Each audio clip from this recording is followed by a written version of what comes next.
मेरे बच्चे, 8 मार्च बड़ा ही शुभ दिन है। महादेव जी कहते हैं मेरे बच्चे, आज यह संदेश मिलने का अर्थ है, अब तुम्हारा इंतज़ार खत्म हुआ। अब तुम्हें इंतज़ार करने की आवश्यकता नहीं है। तुम्हें एक बहुत बड़ी सच्चाई का पता चलने वाला है। महादेव जी कहते हैं मेरे बच्चे, मनुष्य के जीवन में एक बार ऐसा क्षण अवश्य आता है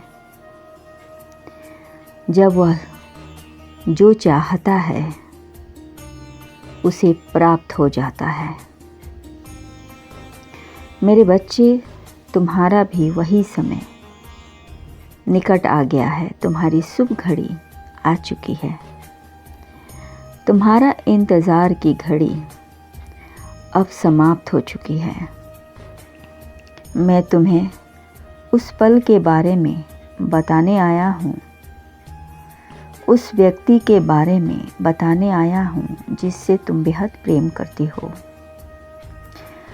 जिसके बारे में तुम सोचते रहते हो, जिसके साथ तुम अपना जीवन बिताना चाहते हो, जिससे बात किए बिना तुम्हें सुकून नहीं मिलता है। आज मैं तुम्हें उसके दिल की बात बताने जा रहा हूँ कि उसके दिल में तुम्हारे लिए क्या है, क्या हुआ। अभी तुमसे प्रेम करता है, वह भी प्रेम तुमसे करता है। जितना प्रेम तुम उससे करते हो, तुम्हारे मन में इस तरह के विचार परेशान करते रहते हैं। ऐसे विचार तुम्हें दुविधा में डालते हैं। क्या तुम दोनों एक हो पाओगे? वह समय कब आएगा? मेरे बच्चे, आज मैं तुम्हारे सभी प्रश्नों का उत्तर दूंगा।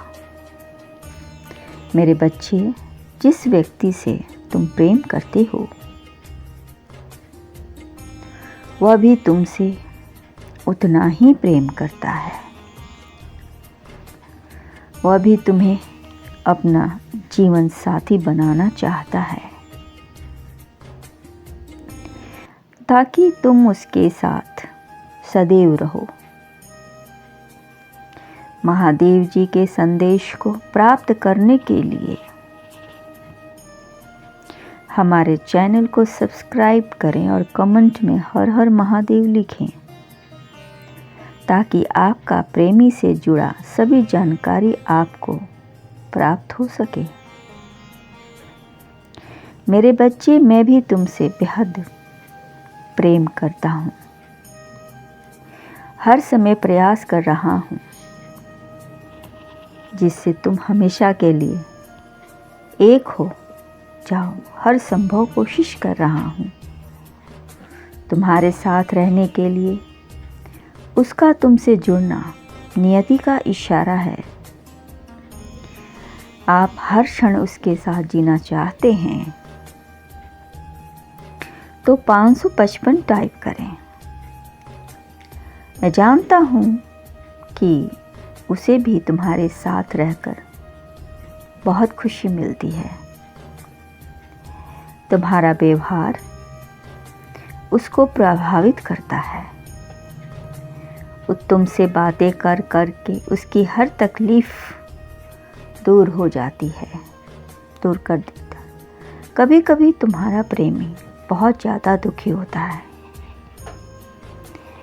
वह तुम्हारे साथ अधिक से अधिक समय बिताना चाहता है।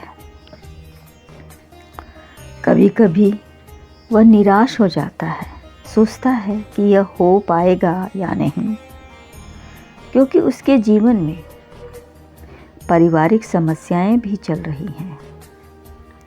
सोचता है कि वह इन सब से कैसे बाहर निकले। कई बार ऐसा होता है कि वह तुम्हें देखकर भी अनदेखा कर देता है। वह तुम्हारे बहुत से प्रश्नों का उत्तर नहीं दे पाता है, जिस कारण वह तुमसे कम बात करता है। मेरे बच्चे, उसे गलत समझने की भूल मत करना। उसका प्रेम तुम्हारे लिए सच्चा है।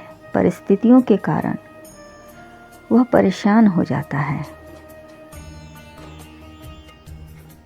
किंतु वह तुम्हें दुखी नहीं देखना चाहता है।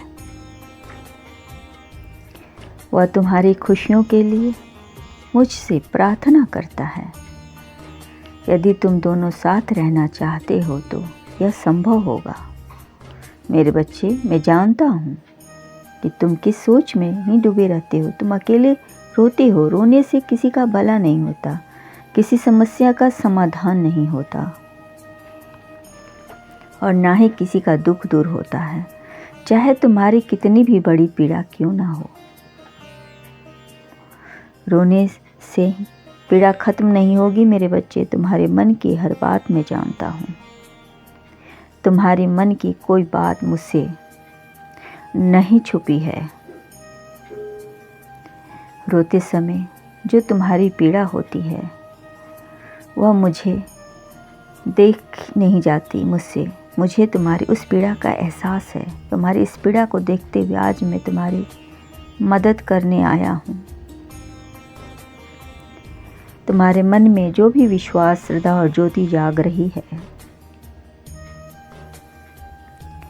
उसे देखकर मैं अत्यंत प्रसन्न हूँ, क्योंकि इन कठिन परिस्थितियों में भी तुम्हारा मुझ पर से विश्वास नहीं टूटा। आज मैं तुम्हारी भीतर की सारी अशांति को शांति में बदल दूंगा। मैं जानता हूँ कि पिछले कुछ दिनों से तुम काफ़ी परेशान हो।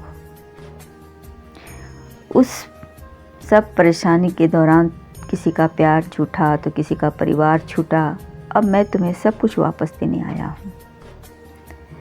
अब रोना बंद करो, क्योंकि मेरा आशीर्वाद तुम्हारा भाग्य चमका देगा। मेरा आशीर्वाद तुम्हारी हर तरह से रक्षा करेगा। अब शुभ घड़ी आ गई है तुम्हारी इच्छाओं की पूर्ति के लिए। मैंने एक शुभ दिन तुम्हारे लिए चुना है, 8 मार्च। उस दिन तुम दोनों का प्रेम विवाह होगा और इस विवाह में तुम दोनों के परिवार और देवगण मौजूद होंगे। मेरा आशीर्वाद सदैव तुम्हें प्रसन्न रखेगी। तुम्हारा सदा कल्याण हो।